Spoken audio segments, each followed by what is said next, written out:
अस्सलाम वालेकुम स्टूडेंट्स। आज के इस लेक्चर में हम लोग करेंगे chapter number 6 fluid dynamics of physics class 11th। और इसमें हमारा जो आज का टॉपिक है वो हमारे पास है फ्लूइड फ्लो।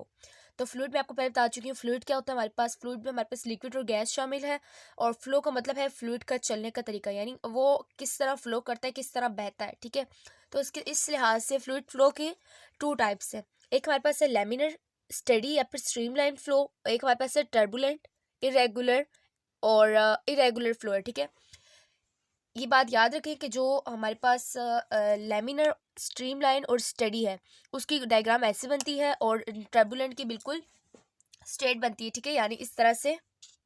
तो स्टूडेंट, जब हमारे पास लेमिनर स्टेडी या स्ट्रीमलाइन फ्लो आती है, तीनों नाम इसी के हैं, तब इसमें हमारे पास क्या होता है कि अगर आप लोग यहाँ पे डायग्राम देख रहे हो, यहाँ पे मैंने एक पाइप की तरह बनाया है। ठीक है, एक पाइप की तरह शो किया है, और इसमें अगर आप लोग देख रहे हो ये मेरे पास है particle number P, Q and R। ये हमारे पास पाइप की बिल्कुल क्या एजिस है। यहाँ से अगर आप लोग देखें कि ये वाटर कैसे फ्लो कर रहा है। ठीक है, वाटर यहाँ से इसके साथ वेलोसिटी इस तरफ है कुछ। ठीक है, यानी पॉइंट ये, तो फिर वेलोसिटी सामने होगी ना, नीचे तो नहीं होगी। वेलोसिटी इसके सामने है, फिर ये हमारे पास इसकी, तो ये बिल्कुल टेंजेंशियल वेलोसिटी है। ठीक है, हमारे पास ये, अगर आप इस तरह से ना देख सके तो आप इस तरह से बना सकते हैं कि इसको इस तरह से कह दे। ठीक है, ये हमारे पास वेलोसिटी होगी टेंजेंशियल, और ये भी आप लोग इस तरह कह सकते हैं वेलोसिटी इस तरह। ठीक है, इस तरह से। तो अगर आप लोग देख रहे हो कि एक पॉइंट P है, उसके बाद हमारे पास पॉइंट Q आ रहा है, फिर R आ रहा है। ठीक है, यानी पॉइंट Q P R है, और एक के बाद एक पॉइंट आ रहा है। यानी अगर ये पॉइंट अभी यहाँ पे है P, तो अगली बार ये कहाँ आ जाएगा, यहाँ पे Q की जगह पे आ जाएगा, और Q वाला पॉइंट कहाँ आ जाएगा, R की जगह पे, और R वाला पॉइंट आगे हो जाएगा।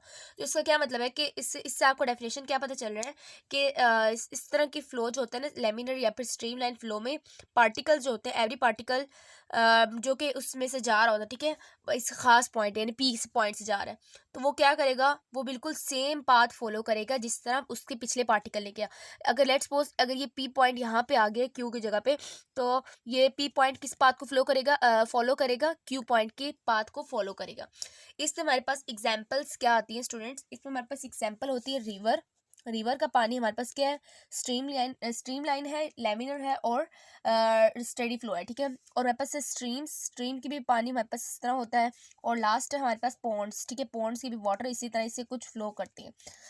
तो स्टूडेंट्स, यहाँ से हमें क्या पता चला, डेफिनेशन भी आप लोगों को पता चल गई होगी, आप लोगों की बुक में लिखा हुआ है, if every particle of a fluid that passes through a particular point हम लोग P को बोल सकते हैं, Q को बोल सकते हैं, R को बोल सकते हैं, कि यानी हर पार्टिकल जो फ्लूइड का जो कि किसी भी एक खास पॉइंट से जा रहा हो, moves along exactly the same path, वो बिल्कुल सेम पाथ पे ही जाएगा as followed by particles that have passed from that point earlier. उसी पार्टिकल के उस पॉइंट से, खास पॉइंट से उसी तरीके से जाएगा जिस तरह के पिछला पार्टिकल गया है, और वो उसको फॉलो करेगा जो उससे पहले पार्टिकल चला गया। ठीक है स्टूडेंट्स, ये हमारे पास इसकी डेफिनेशन। इसके बाद हमारे पास है टर्बुलेंट या इरेगुलर फ्लो, बिल्कुल इसका अपोजिट है हमारे पास क्या है, टर्बुलेंट या इरेगुलर फ्लो। अगर आप लोग स्ट्रीमलाइन और स्टेडी फ्लो को दूसरी डेफिनेशन आप लोग देखना चाहें, तो ये है कि smooth sliding of layers of fluid past each other, यानी लेयर्स ऑफ फ्लूइड एक दूसरे के ऊपर स्लाइड करती हैं। पास्ट ईच अदर का मतलब क्या, एक के बाद एक। ठीक है, जो लेयर्स है, स्मूथ स्लाइडिंग लेयर्स किसकी, लेयर्स की, फ्लूइड की लेयर्स की, पास्ट ईच अदर एक के बाद एक। उसके बाद है टर्बुलेंट इरेगुलर फ्लो, डिसऑर्डरली और changing flow of fluid. Disorderly मतलब क्या है, इसमें ऑर्डर कोई खास ऑर्डर नहीं होता, बार बार उसकी फ्लो का तरीका चेंज होता रहता है। ठीक है, और स्टूडेंट्स ये बात याद रखनी कि आपकी बुक में भी बात गिवन है कि इसमें क्या होता है कि विल पूल जैसे रीजन्स बने लगते थे। विल पूल क्या होता है कि सर्कल्स में फॉर्म बनने होते थे। तो यहाँ पे अगर आप लोग डायग्राम देखें, मैंने एक स्मूथ पाइप बनाई है। ठीक है, ये तो स्मूथ नहीं था ना, ये तो इरेगुलर था, लेकिन वाटर किस तरह फ्लो करता है, स्मूथ। लेकिन स्मूथ पाइप है। ठीक है, पाइप ये हमारे पास क्या स्मूथ है, और इसमें हमारे पास क्या हो रहा है, वाटर फ्लो कर रहा है, और यहाँ पे आके इसने विल पूल बना दी, यानी इसने सर्कल में ये मर्ज हो गया एक दूसरे के साथ, उसके बाद जाके नीचे गिरते हैं। तो यहाँ पे क्या है, डिसऑर्डरली और चेंजिंग फ्लो ऑफ फ्लूइड, यानी बार बार ये क्या बनाते हैं, विल पूल बनाते रहते हैं। इनके रीजन्स स्मॉल विल पूल के रीजन्स बनते हैं, यानी सर्कल्स में फॉर्म हो जाते हैं। ठीक है, अब इसकी जो एग्जांपल हमारे पास आती है वो क्या है, वाटरफॉल्स है, और ओशन, और लावा फ्लो और टोर्नेडोज भी कुछ ऐसा ही होता है। ठीक है, अगर आप लोग अपनी बुक में भी डायग्राम देखें तो इन बुक से भी हम लोग रीड करते हैं। अब इसके बाद हम लोग बुक से रीड करेंगे। तो स्टूडेंट्स, यहाँ पे above a certain critical speed Fluid flow becomes turbulent. Turbulent flow is irregular flow characterized by small whirlpool like regions. बता चुकी हूँ आप लोगों को. For example consider the figure 6.6 figure को अगर आप लोग देखें, ये क्लोज टू इंसिसेंस के क्लोज, यानी इसके बिल्कुल close. The smoke flow is smooth. यहाँ से इसकी फ्लो क्या है, स्मूथ है. देखिए इसकी क्लोज जो इंसिसेंस की क्लोज जो है उसकी वो क्या है, फ्लो क्या है, स्मूथ है. स्मूथ है, या फिर आप लोग कह सकते हैं लेमिनर है, और स्ट्रीमलाइन है, या फिर स्टेडी फ्लो है. अब इसके बाद क्या है, as the smoke rises higher and higher, जैसे स्मोक दूर दूर जाता जाता है तो क्या होता है कि its speed due to low density of warm air compare to surrounding air. Since its density slow, its speed ups due to, इसकी स्पीड बढ़ जाती है. क्योंकि लो डेंसिटी होती है वार्म एयर की, यानी जो इसकी जो डेंसिटी है वो लो होती है एज कम्पेयर टू सराउंडिंग, यानी नेचुरल एयर के निस्बत इसकी डेंसिटी लो होती जाती है जिससे दूर जाता है. Since it is speeding up as it rises, ये इस तरह इसकी स्पीड बढ़ जाती है जैसे जैसे वो दूर जाता जाता है स्मोक से, सिगरेट से. It will eventually reaches a speed at which its flow become chaotic or turbulent. तो वो एक ऐसे पॉइंट पे पहुंचता है जहाँ पे इसकी स्पीड क्या हो जाती है, काउटिक हो जाती है. मतलब क्या है कि इसकी स्पीड अब उस फ्लो में नहीं होती जिस तरह स्टार्ट में थी इंसिसेंस के नज़दीक. अब वो क्या हो जाता है, टर्बुलेंट हो जाता है, और उसकी स्पीड हैप मूव करना स्टार्ट करती है. उसकी जो इसका जो एयर है ना, जो वार्म एयर है, वो हैप मूव करना स्टार्ट कर देते हैं.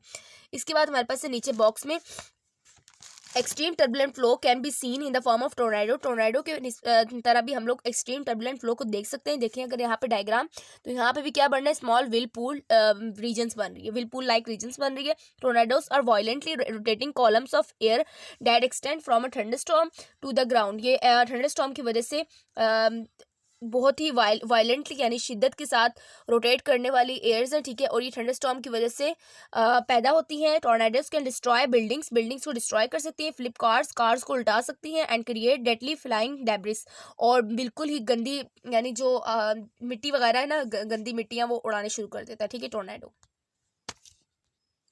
If in turbulent flow, the speed of the fluid at any point is continuously undergoing changes in both magnitude and direction. तो turbulent flow में क्या होता है, speed of fluid at a point क्या होता रहता है, चेंज होता रहता है, ठीक है. अभी मैं आपको बता चुकी हूँ क्योंकि व्हिर्लपूल लाइक रीजन्स बनाते हैं इसीलिए. उसके बाद हमारे पास क्या है, in both magnitude and direction, magnitude भी और मैग्नीट्यूड वाइज भी और डायरेक्शन वाइज भी इसकी स्पीड चेंज होती रहती है. Turbulent flow tends to occur at higher velocities and low viscosity. Turbulent flow कहाँ अकर होती है, कहाँ पैदा होती है, हायर वेलोसिटी में और लो विस्कोसिटी में. जहाँ फ्लूइड की थिकनेस कम होगी वहाँ पे फ्लूइड किस तरह फ्लो करने लगेगा, टर्बुलेंटली फ्लो करने लगेगा. Therefore most kinds of fluid flow are turbulent. इसीलिए बहुत किस्म के यानी जो कुछ किस्म के जो फ्लूइड फ्लो है ना वो टर्बुलेंट होती है. The example of turbulent flow include blood flow in arteries. हमारे जो आर्टरीज में जो ब्लड फ्लो करता है वो भी in the form of turbulent flow है, ठीक है. वो भी क्यों होता है, क्योंकि हमने भी तो बताया है कि वेलोसिटी क्या होती है, हायर होती है, आर्टरीज में वेलोसिटी ज़्यादा होगी, और विस्कोसिटी क्या होती है, कम होती है. Therefore blood flow like turbulent form. Oil transport in pipelines. Oil की जो ट्रांसपोर्टेशन होती है in the pipelines. Lava flow होता है और एटमॉस्फेयर एंड ओशन करंट्स होता है. And the flow through pumps and turbines. Pumps और टर्बिन्स के जरिए भी जो होता है flow. And the flow in boat wakes and around aircraft wing tips. Aircraft की विंग टिप्स पे और बोट की वेक्स पे, यानी जो किश्तियों के किनारों पे भी जो वाटर जो फ्लो कर होता है वो भी किस फॉर्म में होता है, टर्बुलेंट फ्लो में होता है. इसके बाद है एनिमल्स लाइक अंडर वाटर जो रहती हैं, animals like fishes, dolphins and even massive whales are streamline in shape और टू रिड्यूस ड्रैग फोर्स. वो किस तरह के होते हैं, स्ट्रीमलाइन होते हैं. अगर आप यहाँ पे डायग्राम देखें, इसकी जो अपर सरफेस देखें किस तरह स्ट्रीमलाइन है, यानी बिल्कुल स्ट्रेट नहीं है, ये स्ट्रीमलाइन है. क्यों है स्ट्रीमलाइन फॉर्म में, क्यों है streamline shape, to reduce drag force, ताकि ड्रैग फोर्स उस पर कम लगे. रिड्यूस ड्रैग फोर्स, ताकि ड्रैग फोर्स पे कम लगे. स्ट्रीमलाइन वालों पे ड्रैग फोर्स कम लगती है एज कम्पेयर टू टर्बुलेंट, ठीक है. Birds are streamline to reduce air drag and migratory species that fly large distance often have particular features such as long neck.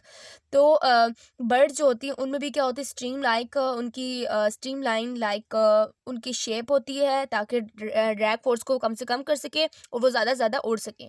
तो स्टूडेंट्स ये था हमारा यहाँ तक. और इसके बाद हम लोग अभी देखेंगे सबसे इम्पॉर्टेंट जो क्वेश्चन है, इस पर आप लोग क्वेश्चन लिख लें. Write down the important conditions for an ideal fluid. और दूसरा क्वेश्चन है write down the properties of ideal fluid. तो स्टूडेंट्स ये भी हमारे पास इंपॉर्टेंट शॉर्ट क्वेश्चन है जो कि आपके पेपर में आ सकता है। स्टूडेंट्स सबसे पहले हम लोग यहाँ पे ये कुछ पॉइंट्स इनको पढ़ते हैं, उसके बाद हम लोग इसको डीपली जाके इसको करेंगे भी, ठीक है। सबसे पहले यहाँ पे है कि the discussion of fluid flow can be simplified by considering the fluid flow as ideal. Fluid flow को अगर हम आइडियल लें तो हम लोग के लिए बहुत ज़्यादा आसानी होगी, ठीक है, किसी भी क्वेश्चंस को करने के लिए या फिर अपनी किसी भी थ्योरी को सॉल्व करने के लिए। In our model of an ideal flow we make the following assumption. हमारी जो मॉडल है आइडियल फ्लो का उसमें हम लोगों ने इस तरह के पॉइंट्स लिए, एजम्पशंस लिए। नंबर 1 है the fluid is non viscous. Fluid क्या होना चाहिए? नॉन विस्कस होनी चाहिए, इसकी कोई विस्कोसिटी नहीं होनी चाहिए, यानी थिकनेस उसकी ज़्यादा नहीं होनी चाहिए। Non viscous fluid internal friction is neglected. Non viscous जब फ्लूइड होगा तो फ्रिक्शन क्या होगा? इंटरनली निगलेक्ट हो जाएगा, यस। और फिर उस पर ड्रैग फोर्स भी लगेगा। And object moving through the fluid experiences no viscous force. और फिर जो ऑब्जेक्ट होगा जो उस फ्लूइड में से जा रहा होगा उसको भी कोई विस्कस फोर्स नहीं लग रही होगी, यानी ड्रैग फोर्स भी नहीं लग रही होगी। The fluid is study. Flow is study. Flow क्या होना चाहिए? स्टडी होना चाहिए, यानी स्ट्रीम लाइन होनी चाहिए या फिर रेगुलर होना चाहिए। इन स्टडी या लैमिनर फ्लो, स्टडी और लैमिनर फ्लो में क्या होता है? The velocity of the fluid at each point remains constant. Velocity क्या होती है? रिमेन्स कांस्टेंट रहती है, यानी सेम रहती है हर पॉइंट पे। ये भी हम लोग पढ़ के आए हैं, वेलोसिटी क्या होगी? सेम रहेगी। जबकि टर्बुलेंट में क्या होता है? हमारे पास वेलोसिटी चेंज होती रहती है, ठीक है, पहले बता चुकी वेलोसिटी चेंज होती रहती है। और वो लोग क्या बनाते हैं? व्हिल पूल लाइक रीजन्स बनाते हैं, ठीक है। टर्बुलेंट फ्लो में व्हिल पूल लाइक रीजन्स बनती है। The fluid is incompressible. Fluid को क्या होना चाहिए? कंप्रेसिबल नहीं होना चाहिए, इनकम्प्रेसिबल होना चाहिए। मतलब the density of an incompressible fluid is constant, यानी उसकी डेंसिटी क्या होनी चाहिए? डेंसिटी कांस्टेंट रहनी चाहिए। तो उस तरह के फ्लूइड की डेंसिटी क्या होगी? कांस्टेंट होगी, तो फिर वो इनकम्प्रेसिबल होगा। The flow is irrotational. Flow क्या होना चाहिए? इरोटेशनल, यानी टर्बुलेंट फ्लो की तरह व्हील पूल लाइक रीजन्स नहीं बनाना चाहिए, बल्कि क्या होना चाहिए? इसको इरोटेशनल होना चाहिए। In irrotational flow the fluid has no angular momentum about any point. जब रोटेशन करेगा तब उसमें एंगुलर मोमेंटम आएगा ना, जब रोटेशन ही नहीं करेगा तो उसमें एंगुलर मोमेंटम नहीं आएगा। If a small paddle wheel placed anywhere in the fluid, अगर उसमें हम लोग स्मॉल पैडल व्हील को रख देंगे फ्लूइड के अंदर, डज नॉट रोटेट, उसको रोटेट नहीं करना चाहिए, about the wheel center of mass, then the fluid flow is irrotational. अगर वो रोटेट करेगा इसका मतलब है कि फ्लूइड फ्लो क्या है? रोटेशनल है। अगर वो रोटेट ना करे तो उसका मतलब इरोटेशनल है, अगर पैडल रोटेट ना करे तो, ठीक है, स्मॉल व्हील, ठीक है। उसके बाद हमारे पास है the temperature does not very. Temperature को भी वेरी नहीं करना चाहिए, टेम्परेचर को भी कांस्टेंट रहना चाहिए। वेरी का मतलब है चेंज होना।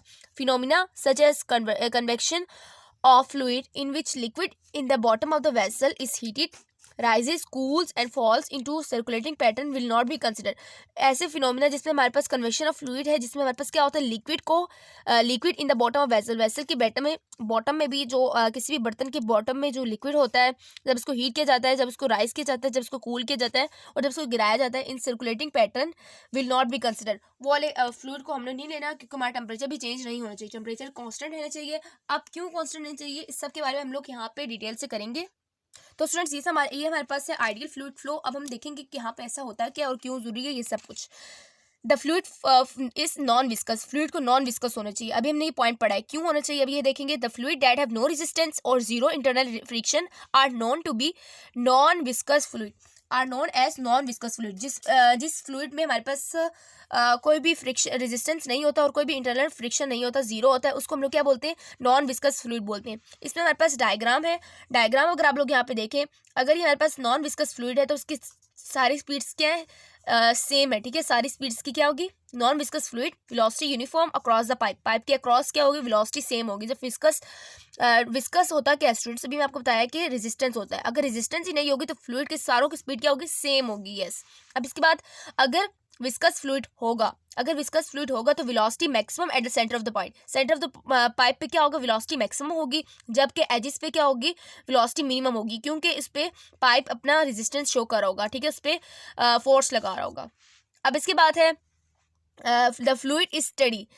The fluid is study, it is a flow, it is a flow is such that the properties at every point in the flow does not change with time। यानी इस तरह के फ्लो में जिसमें हमारे पास प्रॉपर्टीज चेंज ना हो रही हो एवरी पॉइंट पे, उसको हम लोग क्या बोलते हैं? स्टडी फ्लो बोलते हैं। यानी अगर उसको हफ्ते बाद या महीने बाद भी देखो तो उसकी जो स्पीड है ना और सारी प्रॉपर्टीज है, जो डेंसिटी होगी या फिर जितनी भी हमारे पास प्रॉपर्टीज है, मेल्टिंग पॉइंट, बॉइलिंग पॉइंट, वो सब सेम रहे तो उसको हम लोग क्या बोलते हैं? उसको हम लोग बोलते हैं स्टडी, ठीक है, स्टडी फ्लो, या फिर उस फ्लूइड को हम लोग क्या बोलते हैं कि वो हमारे पास आइडियल फ्लूइड है। अगर यहाँ पे आप डायग्राम देखें, डायग्राम हमारे पास क्या बनी हुई है, डायग्राम में हमारे पास है एक हमारे पास बॉक्स बना हुआ है, उसमें हमारे पास देखिए हम लोग ये सेम है, ठीक है, ये हमारे पास 4 पार्टिकल्स से सपोज किए, ठीक है, 4 एरोज मैंने बनाए हैं किसके लिए, फ्लूइड के लिए, और फ्यूचर में भी इसके 4 ही रह रहे हैं, तो सेम है फ्यूचर की तरह। तो इसका क्या मतलब है, ये क्या स्टडी फ्लो कर रहा है। लेकिन अगर आप दूसरी तरफ डायग्राम देखें, दूसरी तरफ डायग्राम में ये है कि अनस्टडी है, ठीक है, ये स्टडी था और ये अनस्टडी है, यानी ये हमारे पास इरेगुलर है। अगर आप लोग यहाँ पे देखें प्रेजेंट में इसकी, यानी जो आज मैंने लेट्स सपोज कि मैंने आज इसको बॉक्स के अंदर डाला है फ्लूइड को, ठीक है, सपोज करना है, ठीक है, असल में ऐसा नहीं है, 4 एरोज मैंने डाले हैं, लेकिन जब फ्यूचर में मैं देख रही हूँ तो इसके 6 से 7 और 8 एरोज निकल आए हैं, यानी उसकी प्रॉपर्टीज चेंज हो गई है। सो ये हमारे पास क्या है, अनस्टेडी फ्लो है, या फिर इसको हम लोग बोल सकते हैं टर्बुलेंट फ्लो। अब इसकी बात है, टर्बुलेंट भी नहीं बोल सकते बल्कि इरेगुलर बोल सकते हैं, और ये अनस्टेडी है, यानी इसकी प्रॉपर्टीज चेंज हो गई हैं। The fluid is incompressible, fluid क्या होना चाहिए, इनकम्प्रेसिबल होना चाहिए। If an incompressible fluid particles in an incompressible fluid particles have density constant. Incompressible का क्या मतलब है कि डेंसिटी उसकी क्या होगी, कांस्टेंट होगी। तो अगर आप इसकी डायग्राम देखें, डायग्राम में अगर हमारे पास ये V1 है, ये V2 है, और इसकी वेलोसिटी है फ्लूइड की, और इसके प्रेशर लगाया तो उसके प्रेशर लगाने से उसके चेंज नहीं हुआ, ठीक है, उसका जो हमने पहले इसके प्रेशर स्टार्ट किया लगाना, और इसका प्रेशर की वजह से V2 हो गया, अब इसकी वेलोसिटी कम हो गई है और इसका एरिया भी कम हो गया, प्रेशर बढ़ गया। अब इसके बाद दूसरा हम लोग देखें बॉक्स में कि हमारे पास एक फ्लूइड है, अब ये आइडियल फ्लूइड है, ठीक है, हमारे पास रियल है, ये आइडियल है। आइडियल हमारे पास क्या होता है, प्रेशर लगाने से उसका जो एरिया है ना, सरफेस एरिया, ये क्रॉस सेक्शनल एरिया, वो चेंज नहीं होना चाहिए, क्योंकि हमने आइडियल फ्लूइड लिया, और आइडियल फ्लूइड हमारे पास इनकम्प्रेसिबल होना चाहिए, ताकि उसका अगर हम लोग देखें ना कि यहाँ पे अगर कहे कि कंप्रेसिबल हो जाए तो क्या होगा, कंप्रेसिबल हो जाए तो उसका क्या हो जाएगा कि वो उसके बिल्कुल सरफेस एरिया, उसका जो एरिया है ना, देखें बिल्कुल कम हो गया, यानी सपोज कर ले कि इसका वाटर का अमाउंट कम हो गई है प्रेशर लगाने से। इसके बाद हमारे पास है, और डेंसिटी भी कम होती थी, ठीक है, ये आपको बात पता है। The fluid is irrotational, fluid क्या होना चाहिए, फ्लूइड का फ्लो इरोटेशनल होना चाहिए। Irrotational flow is a flow in which each element in the of the moving fluid undergoes no net rotation. उसमें क्या होते हैं, इरोटेशनल फ्लो में रोटेशनल, यानी किसी भी पार्टिकल का, इन विच ईच एलिमेंट, उसके अंदर ईच एलिमेंट जो होता है, जो फ्लूइड में फ्लो कर रहा होता है, उसमें कोई भी रोटेशन नहीं होती। नेट रोटेशन का क्या मतलब, टोटल रोटेशन उनके इधर कुछ भी नहीं होता। रोटेशन इस तरह होती है, और ये रोटेशनल कुछ इस तरह फ्लो करना चाहिए। उसके बाद student, temperature does not very, temperature vary क्यों नहीं करना चाहिए, हो जाएगा तो क्या होगा, ना हो तो क्या होगा, आप लोगों के क्वेश्चंस होंगे, तो इसके बारे में यहाँ पे एक डिटेल लिखी हुई है। If temperature does not remain same, अगर टेम्परेचर सेम ना रहे, then kinetic energy of fluid particle goes on increasing, kinetic energy क्या हो जाएगी, इंक्रीज हो जाएगी, ठीक है। आप टेम्परेचर अगर इंक्रीज कर दिए तो वाटर के पार्टिकल ज़्यादा तेजी से क्या करेंगे, अप एंड डाउन मूव करेंगे, goes on increasing, and such increase kinetic energy also increase other factor, उस तरह से काइनेटिक एनर्जी इंक्रीज होते अदर फैक्टर्स भी आल्सो इंक्रीज अदर फैक्टर भी इंक्रीज हो जाएंगे। और अगर टेम्परेचर इंक्रीज ना हो, सेम रहेगा, तो क्या होगा, पार्टिकल्स की जो प्रॉपर्टीज है वो सारी, लिक्विड की जो प्रॉपर्टीज है या फिर फ्लूइड की जो प्रॉपर्टीज है वो सेम रहेगी। और अगर टेम्परेचर वेरी करेगा तो पार्टिकल्स ज़्यादा तेजी से अप एंड डाउन मूव करेंगी, और फिर इस तरह काइनेटिक एनर्जी चेंज होने से दूसरी प्रॉपर्टीज भी चेंज हो जाएंगी। तो स्टूडेंट्स, ये था हमारा आज का लेक्चर। उम्मीद करती हूँ लेक्चर आप लोगों को समझ आएगा। लेक्चर पसंद आए तो लाइक करें, दूसरों के साथ शेयर करें, और चैनल को भी सब्सक्राइब करना ना भूलें। इंशाल्लाह नेक्स्ट लेक्चर में मिलते हैं, तब तक के लिए अल्लाह हाफिज़।